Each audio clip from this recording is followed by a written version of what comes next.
tu veux même plus. J'ai pas besoin de métro. Tout le monde m'entend, je suppose. Oui. Alors, je vous souhaite la bienvenue pour la reprise de l'association ce mois-ci.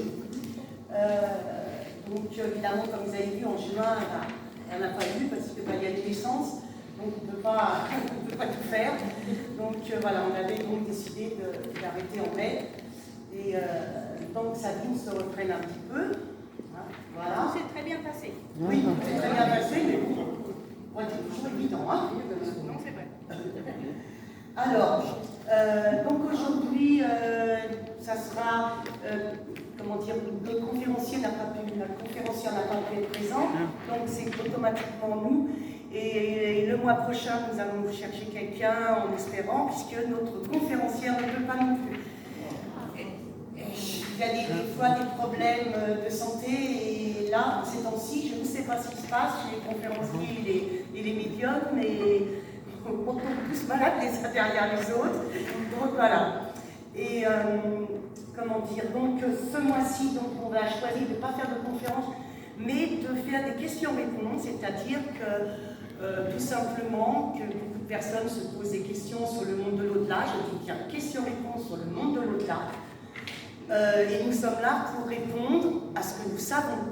Parce que ce n'est pas parce que nous sommes médiums que nous savons tout. Donc, nous en savons que ça. Et encore, je ne sais pas si on en connaît autant. Ce qui peut exister. En fait, selon nous, notre parcours. Voilà. Mais donc, on va vous répondre par rapport à ce qu'on est sûr. Ce qu'on n'est pas sûr, on vous dira tout simplement qu'on ne peut pas vous répondre. On est d'accord ?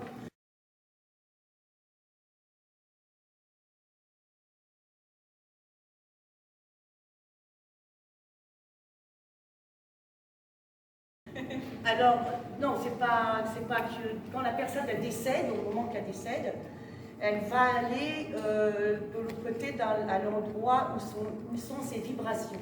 C'est-à-dire c'est ça qu'on appelle les paliers, ce sont les vibrations. Si elle est bien, elle va s'élever, si elle est moins bien, elle va stagner, c'est-à-dire les premiers temps, hein, c'est tout. Hein. Ou si elle est vraiment dans le sombre, elle risque de descendre un peu plus dans le sombre. Voilà. J'aime pas parler d'astral, tout ça, c'est non. Mais c'est selon l'état d'esprit du défunt. Au moment de son décès. Au moment de son décès. Et je vous explique, les 3/4 du temps, les défunts restent environ, au moment du décès, si c'est brutal. Si c'est brutal, à peu près une période de 6 mois, terrestre. Environ, parce que de l'autre côté, il n'y a pas de temps. Voilà. Et nous, d'après ce qu'on a vu, c'est environ 6 mois.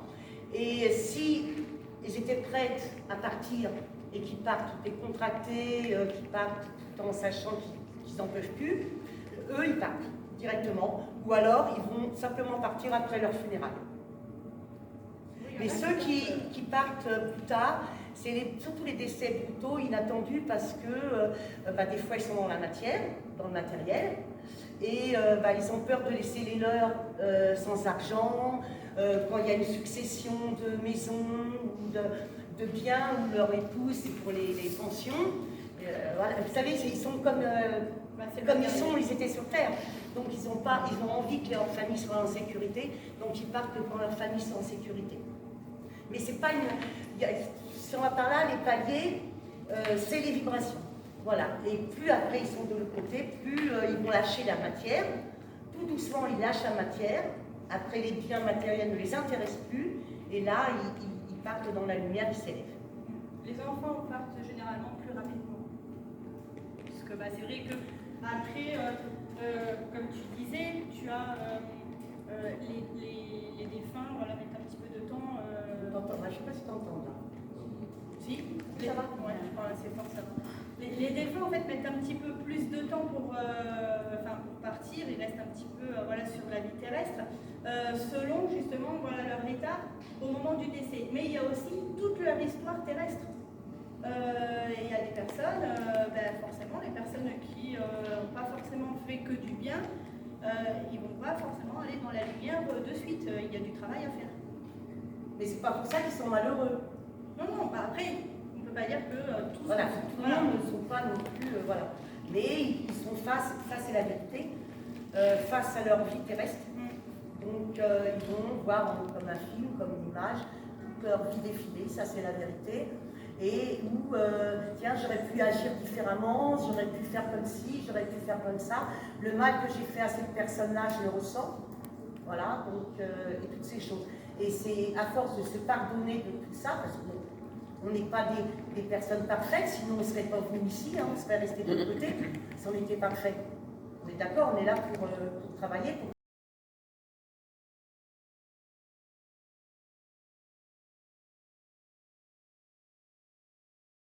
le monde savent mon parcours, connaissent mon parcours.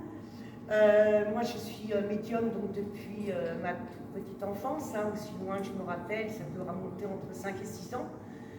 Premier défunt que j'ai vu, à peu près. Hein. Et ensuite, bon, bah, j'ai tout rejeté doucement parce que bah, c'est pas facile de vivre avec une médiumnité à l'âge que j'ai. Si on revient en arrière, à cette époque que j'avais 5-6 ans, bah, c'était plutôt mal vu, quoi. Donc on était des sorciers, des menteurs, enfin bon, des folles, tout ce qu'on veut. On nous mettait en hôpital psychiatrique, voilà, hein, c'était vite réglé. On était schizo, hein, enfin, oui c'est ça, schizophrène. Hein. Ouais. Voilà. Donc très mal reconnu. Et puis on ne se fait pas d'amis hein, avec ça. Donc du coup, bah, j'ai choisi un des métiers les plus terriens qui puissent exister, la comptabilité. Donc voilà, j'étais secrétaire comptable pendant des années, jusqu'en 2004 où mon fils est parti rejoindre le monde de l'au-delà. Et là, à partir de là, oui, effectivement, tout s'est réveillé d'un coup. Et de l'autre côté, mon guide m'a dit tout simplement, voilà, tu es prête, tu prends tout ou tu prends rien, tu fais comme tu le sens. Enfin, il m'a fait comprendre que j'avais le choix. Il ne m'a pas dit tu dois. Il m'a laissé le choix de choisir. Donc j'ai choisi de reprendre la médiumnité et d'aider les gens dans la situation de deuil. C'est ce que je fais donc maintenant depuis 18 ans. Voilà. En parcours, bah, c'est tout. Hein. Toi, le tien, ça a été plus simple? Un peu plus simple, ouais, parce que moi, j'ai grandi avec la médiumnité voilà, depuis l'enfance. Elle s'est développée un petit peu tous les jours. J'ai eu la chance voilà, qu'à chaque fois qu'il se passait quelque chose, moi j'avais la possibilité voilà, d'en discuter avec ma mère qui m'expliquait voilà, que c'était normal ce que je vivais. Alors pendant la petite enfance, je ne me suis pas sentie différente des autres camarades parce que tout simplement, on va dire qu'à l'école primaire, les enfants voilà, ils aiment bien discuter entre eux, même si c'est des mensonges par exemple, les enfants, voilà, pour eux c'est super, on raconte des histoires de fantômes, voilà. Donc à ce moment-là, je ne me sentais pas vraiment mis à part. Et puis ça a été donc quand j'ai fait ma dernière année de primaire, où là il s'est passé un événement où je me suis retrouvée en cours de récré et en contact avec un défunt. Et ce défunt, en fait, je le voyais, voilà, c'était en fait face à la cour de récré, il y avait un vieux château, une vieille demeure. Et moi je voyais ce monsieur, c'était pas la première fois que je le voyais, mais là c'est vrai qu'il était là avec son chapeau de forme et puis il me regardait. Donc à un moment donné, j'ai dit mais pourquoi ce monsieur n'arrête pas de nous regarder? Et puis là on me dit mais quel monsieur? En fait il n'y a pas de monsieur. Je dis mais si, le monsieur qui est sur le balcon, il nous regarde et il nous regarde très souvent. Et en fin de compte, j'avais plein de camarades, du coup ça a commencé à rire, à rigoler de ce que je disais. Moi je ne comprenais pas et là ça m'a vraiment perturbée. Et puis je suis rentrée et j'ai expliqué la situation à ma mère qui m'a dit écoute, voilà, tous les enfants ne font pas ce que tu fais. Il va falloir que tu arrêtes d'en discuter maintenant parce que l'année prochaine c'est le collège et effectivement c'est un autre monde. Et effectivement le collège a été très très compliqué pour moi. J'ai eu du mal à me lier en fait avec d'autres camarades parce qu'à chaque fois que je me retrouvais avec des camarades de classe, j'avais des choses qui se passaient. J'étais une vraie éponge, j'ai absorbé beaucoup de choses. Donc je passais beaucoup de temps plutôt cachée aux toilettes que me lié d'amitié avec d'autres camarades, donc j'ai passé quand même beaucoup de temps isolée. Je me suis fait des amis, mais voilà, c'était quand même très compliqué pour moi. Et puis voilà, j'ai grandi, j'ai appris à fermer un peu cette porte, qui était, quand on est enfant, en fin de compte, c'est quelque chose qu'on n'a pas appris à faire, de clôturer justement cette porte. Là, en grandissant, ouais, j'ai appris à le faire. Et puis du coup, j'ai mieux géré la médiumnité. Et effectivement, j'ai fait ma première sortie astrale. Qui ne sait pas ce que c'est que la sortie astrale? Voilà. Alors c'est quand l'âme sort du corps. D'accord? Donc il faut savoir que tout le monde fait des sorties astrales. Vous en faites principalement la nuit pendant votre sommeil. Tout simplement parce que votre âme, elle a besoin, vous savez, vous rechargez vos téléphones portables, et bien votre âme est emprisonnée dans votre corps, H24, c'est pas possible. Donc en pleine nuit, ça arrive, ça ne le fait pas tout le temps, mais en pleine nuit, votre âme, elle peut sortir et elle va voyager. Des fois, vous avez des enseignements et du coup, quand vous reprenez position dans votre corps, alors, après, il y a des histoires un peu voilà, de personnes qui retournent mal dans son corps et qui se retrouvent un petit peu à côté ou autre. Principalement, quand vous retournez dans votre corps très rapidement, vous vous réveillez le matin et vous avez mal à la tête. Est-ce qu'il y a des personnes à qui ça a pu arriver? Voilà. Ou la pression de tomber dans un trou. C'est ça, tout à fait. La sensation d'être assis, voilà, quand on est assis et qu'on a l'impression de tomber, c'est que votre âme, elle a besoin, en fait, elle vous fait signe, voilà, elle vous dit, et là, ce soir, je m'en vais, je vais faire un tour. Donc moi, j'ai fait ma toute première sortie astrale, j'avais 6 ans. Et sur cette sortie astrale-là, je me suis retrouvée dans un espace très lumineux, très blanc, mais un blanc que je ne peux même pas vous expliquer parce que c'est un blanc lumineux, enfin voilà, c'est pas possible d'expliquer avec des mots vraiment humains. Et là, j'avais un monsieur qui s'est présenté en tant que mon guide, donc je sais que j'ai un guide masculin. Et ce monsieur m'a dit, viens avec moi, je vais te montrer quelque chose. Et il m'a dirigé vers une espèce d'arche où derrière, justement, quand j'ai franchi, il y avait un chemin qui allait un coup à gauche, un coup à droite. Et nous sommes allés tout droit. Donc là, dans ma tête, je me suis dit, mais il y a un problème en fait, il n'y a pas de chemin. Normalement, on suit les consignes, à gauche, à droite, non, on a été tout droit. C'était un détail en fait que j'ai vraiment retenu de ce voyage. Et puis, je suis arrivée, alors le temps que j'ai duré de l'autre côté, je ne sais pas, hein, mais je suis arrivée à un endroit où il y avait plusieurs portes, plusieurs arches, et il y avait des personnes qui étaient là comme si ces personnes-là faisaient la queue. Alors, il y avait des endroits où il y avait personne, des endroits où il y avait plein de monde, et d'autres où il n'y en avait que quelques-unes. Et puis, j'ai demandé, et je voyais en fait ces personnes, hop, elles se dirigeaient vers les portes, et paf, elles étaient aspirées dedans. Mais je ressentais absolument aucune peur. Je crois qu'à ce moment-là, je ne me suis même pas posé la question, est-ce que moi aussi, il faut que je passe par cette porte-là? Non, je n'ai pas eu ce réflexe-là. Mais j'ai demandé où est-ce qu'on est et qu'est-ce que ces personnes font là. Et il m'a dit, c'est l'endroit où les personnes vont s'incarner ou se réincarner. Voilà, en fait, elles passent par ces portes, c'est le vortex ou autre, et hop, elles atterrissent sur Terre ou sur d'autres endroits. Et effectivement, chaque porte correspondait à quelque chose en particulier, un apprentissage. Donc il y avait un endroit pour apprendre la gentillesse, la méchanceté, la richesse, la pauvreté, et puis il y en avait de tous les côtés, franchement c'était infini. Donc vous voyez déjà, on sait que la méchanceté, ça s'apprend aussi. De toute façon, on ne peut pas apprendre la gentillesse sans être passé par l'apprentissage de la méchanceté, c'est pas possible. Et voilà, et ça a été vraiment une chose que j'ai appris sur cette première sortie astrale. Et le matin, je vais voir ma mère au salon, je lui raconte ce voyage extraordinaire, puis à l'âge de 6 ans, je vais vous dire, je sais qu'on a de l'imagination, mais honnêtement, pour inventer quelque chose comme ça, faut en avoir. Et je raconte ça à ma mère, et là ma mère, elle me dit, nous, on n'a pas choisi la meilleure porte. Mais ça a été quelque chose,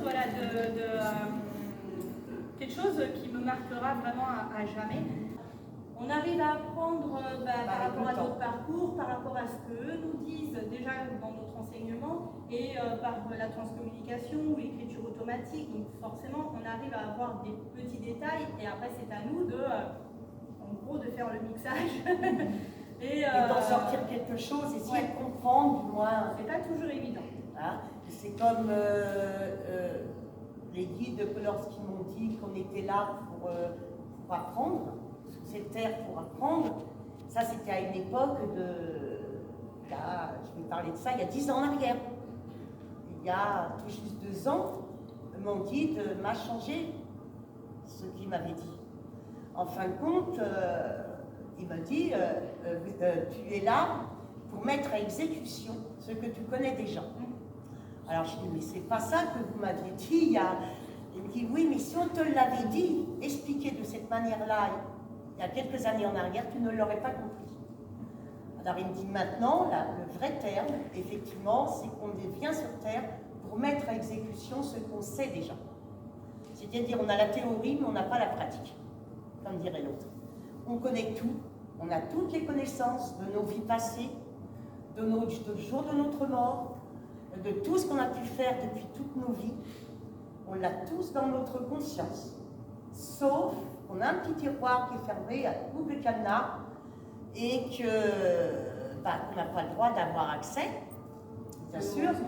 Et heureusement, parce qu'on deviendrait folle, on deviendrait fou de toute façon. Et comment dire, on en a des petites brides de temps en temps dans la vie qu'on a actuelle. D'avoir comme des déjà vus. Voilà, comme des sensations d'être déjà passé par là, des sensations d'avoir déjà connu cette personne.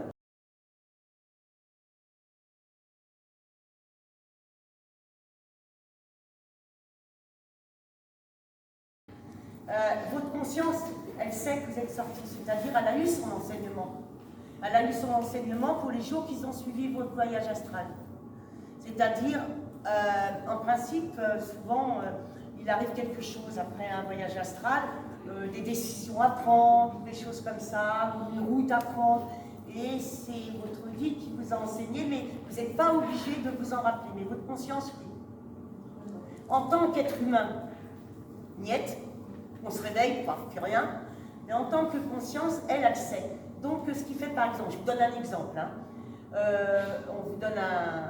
Il vous donne un enseignement de l'autre côté, par exemple, sur une route que vous devez prendre. C'est idiot ce que je vais vous dire, mais je vais prendre le plus simple.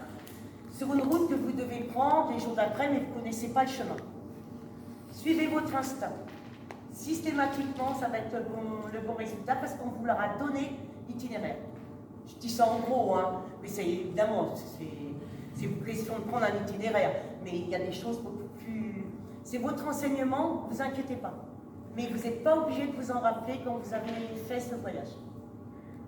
C'est normal, on me l'a dit moi, donc c'est pour ça. Parce que je leur ai demandé, puisque ça m'est déjà arrivé plus d'une fois.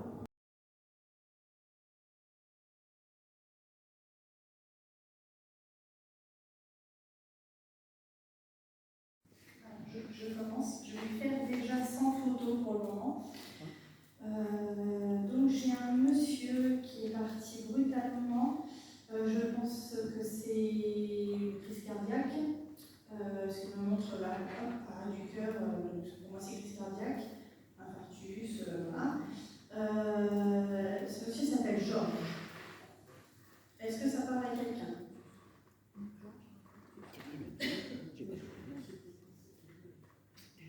Je me dirige par là parce que je le sens par là. C'est pour vous? C'est un ami de la famille? Oui. C'est ça. Parce qu'il me dit que c'est pas sa famille qui est présente, mais il a la possibilité de pouvoir passer le message. Vous êtes toujours en relation avec sa famille? Ma grand-mère, oui. D'accord. Il tient à préciser donc que ça s'est passé très vite, il n'a rien vu venir. Donc, je pense qu'elle n'entend pas bien. Voilà. Du coup, vous pouvez lui transmettre les détails? Alors, donc, il n'a rien vu venir, mais son départ s'est bien passé. D'accord. Il me dit également qu'il a retrouvé une dame qui s'appelle Ginette de l'autre côté. Vous savez qui c'est? Pas du tout. Vous ne connaissez pas du tout ses membres de famille? De sa famille à lui, non, je ne connais pas. D'accord. Il a retrouvé une dame qui s'appelle Ginette. D'accord. Tout va bien. Il il avance bien, mais ça n'a pas été de suite. D'accord? Parce que, d'après ce que je comprends, il a eu quand même une vie particulièrement compliquée. Hein. Vous confirmez?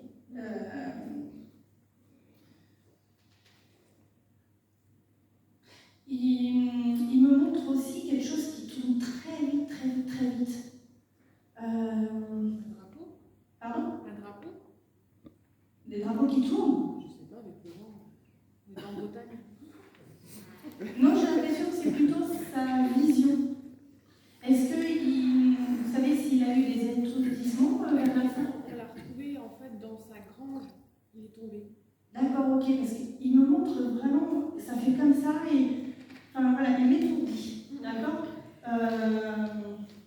Je partirais plus vers ça que les drapeaux. Voilà.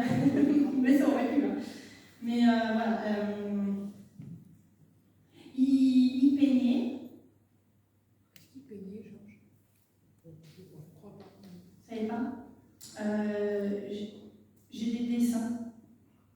J'ai des dessins de ce monsieur. Il me montre des dessins. Non, ça ne me parle pas. Non.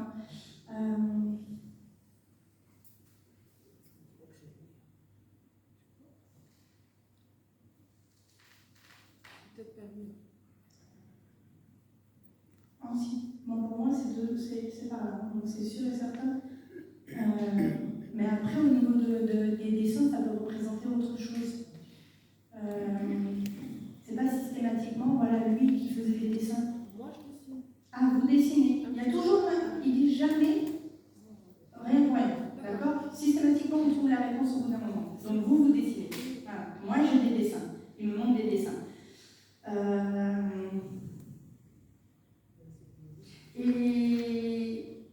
Et quand vous dessinez, vous chantez. Oui. Voilà. On y est, c'est comme ça. Voilà. Il rentre dans l'intimité, hein. Mais du coup, pour moi, j'ai cette sensation, il me montre que le fait de vous voir chanter et dessiner, ça l'aide au niveau vibratoire. Donc, il s'élève encore plus. Alors, à mon avis, il doit pas mal vous rendre visite. Voilà. Vous sentez pas de temps en temps des courants d'air quand vous dessinez? Si. Voilà. Parce que il est à côté de vous. Voilà, ça l'aide. Donc, vous ne prenez pas peur, hein, voilà. Mais en tout cas, il est vraiment très présent. Même si vous ne l'avez pas forcément connu. Si, je l'ai connu, mais elle était toute petite. D'accord, voilà. Il est resté quand même accroché à vos émotions. D'accord? Mais il dit qu'il est heureux. Ah, et il précise, il dit je chante aussi. Mal, mais je chante aussi. C'est pas un chanteur. Il me montre aussi, il a un petit peu les joues rouges. Ouais, voilà. Il a toujours les joues rouges. Mais il va très bien.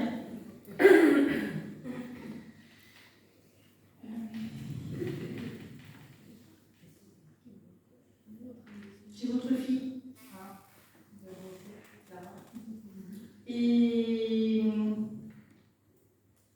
Et en plus, vous avez mis sa photo derrière. Parce qu'elle me dit, et je viens, et j'ai pas besoin de la photo. Elle se présente toute seule. Alors, elle dit, je suis très fière de toi, maman. D'accord? Et il y a eu un changement de vie, hein, et vous avez fait quelque chose de nouveau. Vous avez changé d'habitation? Ah, c'est ça le changement de vie. D'accord, il y a un nouveau compagnon. Parce que c'est tout nouveau et elle est contente pour vous, justement. Alors, elle dit qu'elle l'aime bien, mais si elle avait été là, elle lui aurait mené la vie dure. C'était dans son caractère. C'est ça. Elle l'aurait bien taquiné, en fait. Ouais. Il faut qu'il prenne soin de ma maman. D'accord? Et je pense qu'arrivé un moment, il viendra. Parce que c'est comme si elle essaie de l'attirer vers justement ce genre de. Il a perdu sa maman, ce monsieur. Son papa. C'est son papa, d'accord. Ouais, j'ai un parent de l'autre côté. Elle me dit qu'elle est avec son parent de l'autre côté. Donc, voilà, ils ne sont pas sur le même taux vibratoire. Ah, d'accord, ok. Ouais. Mais ils ne sont pas sur le même taux vibratoire. De toute façon, elle, voilà, elle dit de toute façon, je préfère rester avec des jeunes. Alors que voilà, c'est un monsieur âgé et donc elle préfère rester avec des jeunes. Mais par contre, elle est toujours. Elle a par contre une énergie, mais c'est. C'est ça. Exactement. Ben là, elle a du peps. Je veux dire, elle a du peps. Il a toujours la grande prestance. C'est moi. Voilà, je suis là pour elle. Voilà, ça c'est ce qui me montre.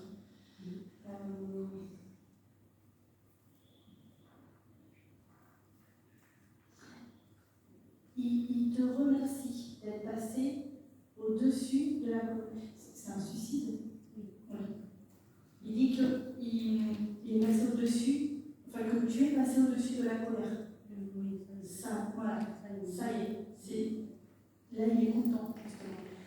Parce que bah, tu te libères, tu as réussi à tourner une page, et lui aussi, ça ne l'empêchait pas d'évoluer, mais ça le libère encore plus. Ouais, il le ressent. D'accord. Alors, il dit que ce nouveau compagnon ne prendra pas autant de place dans le lit. Non, mais non. Désolée, je répète. En plus, je ne sais pas ce que je dis. Vous avez touché les os. D'accord, ok. Mais là, au niveau de la corpulence, je crois. Ah oui, non, Ah ouais, voilà. Mais il prendra pas autant de place. il est content que je sois. Il est content. Ah oui. Ouais, il est content. Il dit j'ai été très jaloux. Oui. Voilà, mais je suis content. Parce que lui est déjà passé sur un autre plan par rapport à ça. Il a mis un petit peu de temps à évoluer. Je pense que, enfin, honnêtement, je l'ai eu plus d'une fois, voilà, mais je n'ai aucun souvenir de quoi que ce soit. Mais là, il me montre voilà, qu'il a mis du temps à évoluer, mais ça y est, il a réussi à se libérer. Et il a réussi surtout à se libérer de son passé. Parce que son passé, apparemment, c'était bien lourd et c'était bien ancré. Ouais. Ce qui a amené.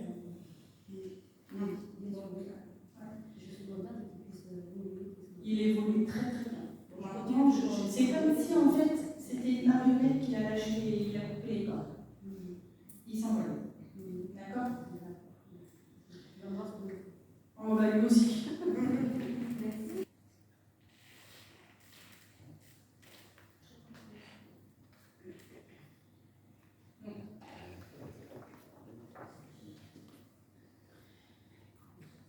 C'est le grand-père? Le papa? J'étais à côté.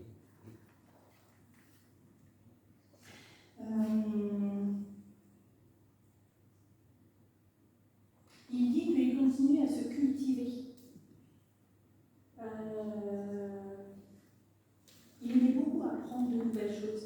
Et d'ailleurs, c'est rigolo parce que moi aussi, mais c'était un passionné de la Seconde Guerre mondiale. Au niveau des guerres, il s'intéressait aux guerres. J'ai quelqu'un, moi, qui est très cultivé, très.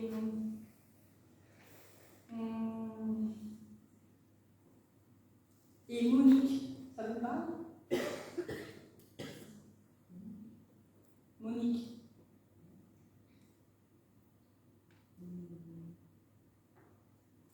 Par rapport à lui, hein. Alors, Monique, c'est la petite sœur de ma grand-mère, de sa mère, qui est décédée quand elle était jeune. D'accord. Ok. Donc, vous comprenez Peut-être aux alentours, oui, de la guerre mondiale, je pense que c'était par là. Parce que elle est décédée autour de la Seconde Guerre mondiale? Oui, oui. C'est ça? Il me semble, parce que ma grand-mère, elle nous racontait qu'elle avait été recueillie dans le Gers pendant la guerre Parce que voilà, moi il me parle de la Seconde Guerre mondiale, il me parle de cette Monique, d'accord, avec qui justement il est de l'autre côté. Donc voilà, il y a forcément le lien si elle est décédée pendant la Seconde Guerre mondiale. Ok. Il dit qu'elle a bien grandi, qu'elle est très belle, d'accord. Il me montre comme ça, elle est partie. Ok, elle s'est vraiment bien élevée. Il me dit également qu'il faut que vous continuez. En plus, il se présente. Alors là, pourquoi je l'ai avec des lunettes de soleil? Oui, parce qu'il mettait souvent des lunettes. D'accord. Parce que là, il me présente vraiment des lunettes de soleil. Voilà, pas du tout en fait ce que j'ai sur la photo. Mais il n'y a pas de lunettes de soleil sur la photo, mais ce que je veux dire, au niveau de son visage, voilà, c'est pas de chapeau.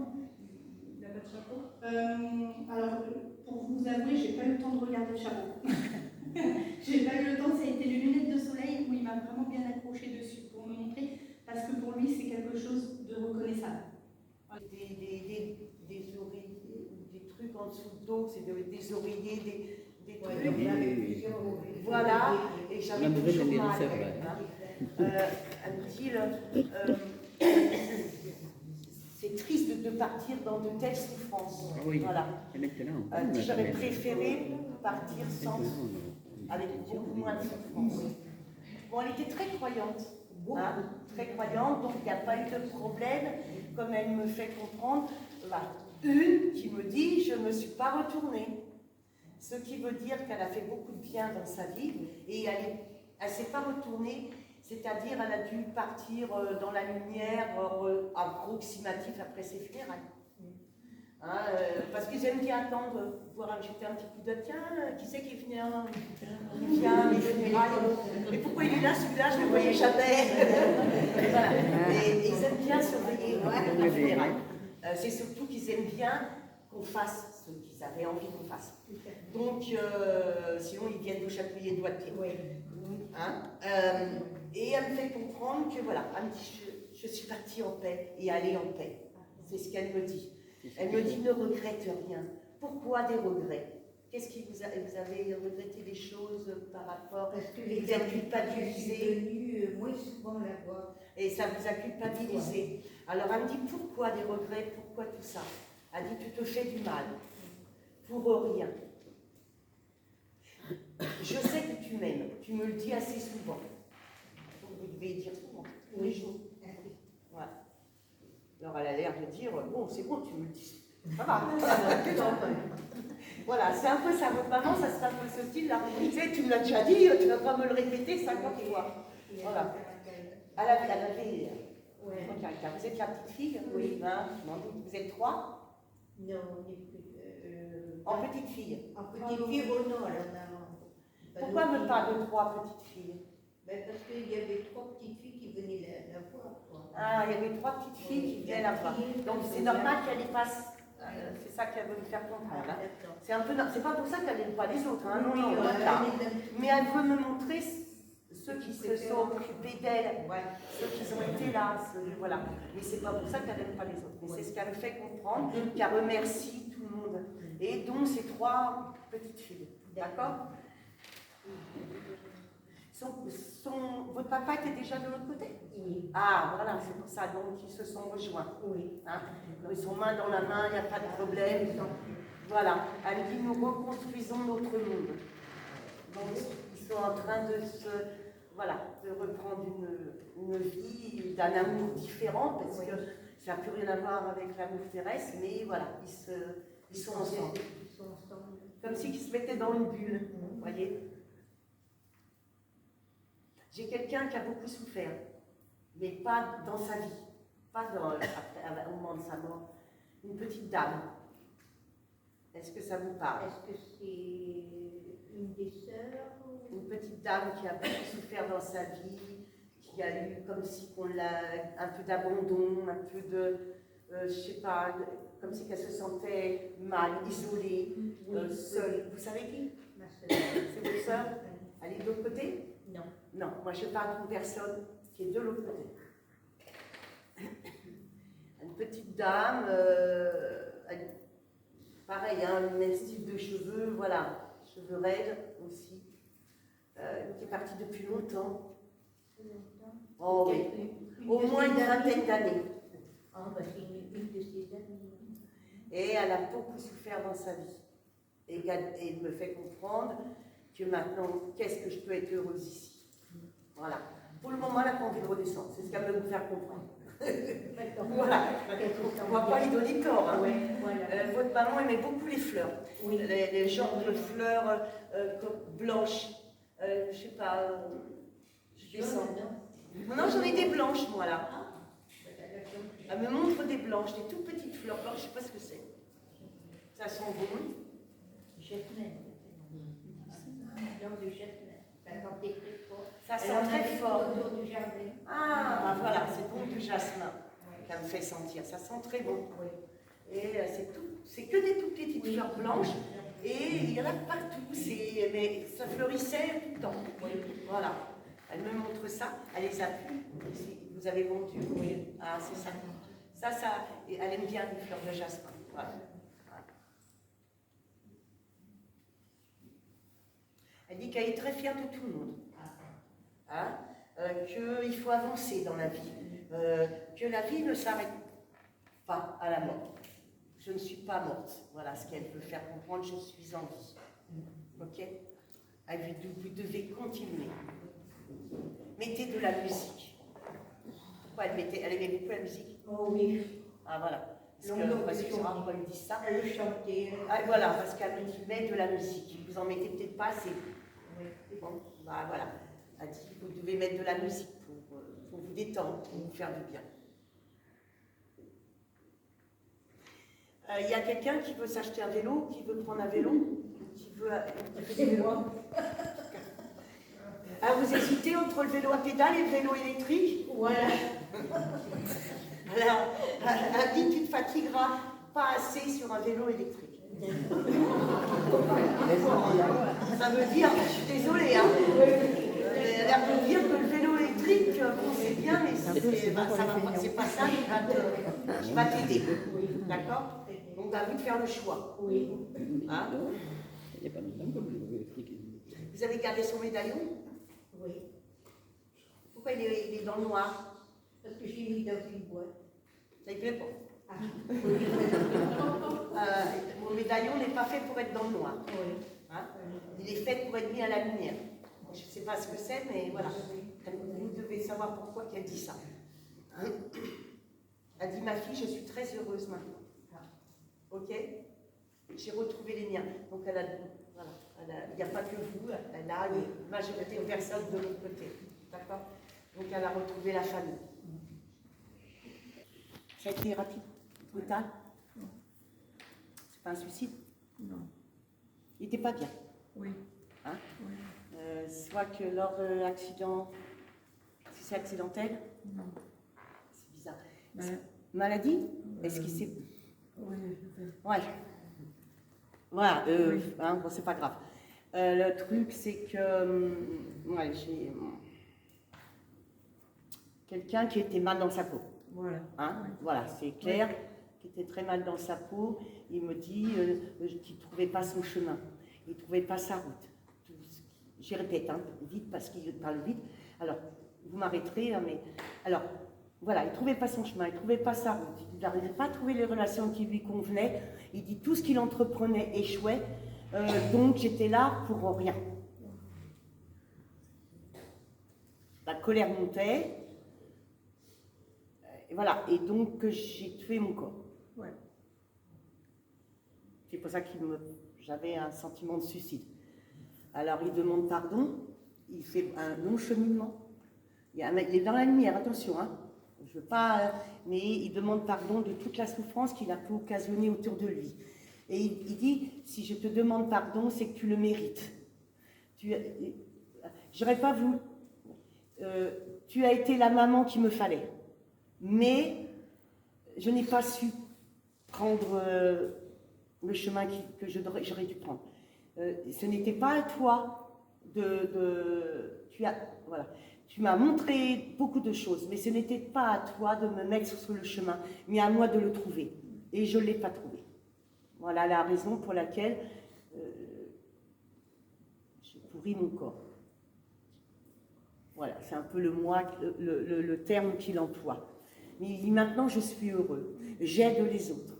Il dit là, il parle très vite. Il accompagne des jeunes ados qui sont arrivés de l'autre côté et des fois par suicide et tout ça. Il dit je m'occupe d'eux, maman, je m'occupe d'eux. Voilà. Il me dit je les emmène avec moi. Il les emmène vers la lumière. Donc il a évolué. Il continue son parcours, mais il évolue. Il dit maman, je suis toujours auprès de toi. Voilà. Je travaille maintenant. Donc, je ne suis pas là tous les jours, mais je suis régulièrement auprès de toi. Tu m'as eu sur le téléphone. C'est le téléphone? Vous avez eu quelque chose avec le téléphone? On m'a appelé, oui. Que On quoi? m'a appelé son malaise. Non. Non? Non, depuis qu'il est décédé. Vous n'avez pas eu des choses par téléphone? Si, Ah. ma fille. Parce qu'il y a eu quelque chose, il a parlé dans un téléphone. Ma fille, l'a eu. C'est votre fille? Oui. Parce qu'il s'est manifesté dans un téléphone, Oui. c'est ce qui me Oui. fait comprendre. Oui. Il dit, je suis toujours en vie, je suis auprès de vous. Je ne vous quitte pas, je vous aide. Maintenant, vous avez essayé de m'aider, ce n'est pas votre faute. Ne vous en voulez pas. Je dois m'en vouloir qu'à moi-même. C'est pour ça que j'aide les autres maintenant. Les autres âmes ont besoin d'aide. Voilà, priez pour eux. Il dit de prier pour toutes ces âmes, voilà, en détresse. Moi, je vais très bien. Je t'aime, maman. Alors, je t'aime, maman. Sois heureuse. C'est difficile, mais voilà, j'emploie, je suis obligée de le dire. Mais il vous dit d'être heureuse. Vous le méritez. D'accord? Ça se coupe comme ça. Merci. Je vous le rends.